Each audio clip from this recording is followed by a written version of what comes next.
Hi friends, ఈ రోజైతే మా 10th బ్యాచ్ 13 సంవత్సరాల తర్వాత కలుసుకోవడం జరిగింది.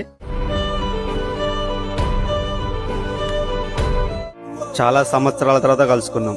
ప్రతి ఒక్కరి ముఖంలో ఏదో తెలియని ఆనందం. ప్రతి ఒక్కరు వాళ్ళ గురించి చెప్పడం స్టార్ట్ చేసిళ్ళు, ఎక్కడ ఉంటున్నాం, ఏం చేస్తున్నామని.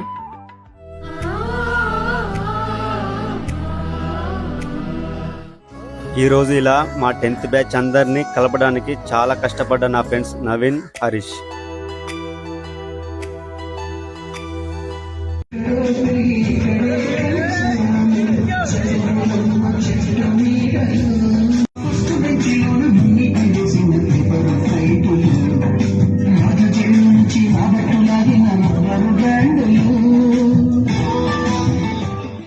మనందరం మళ్ళీ మళ్ళీ కలుసుకోవాలని కోరుకుంటూ మీ మిత్రుడు ప్రశాంత్.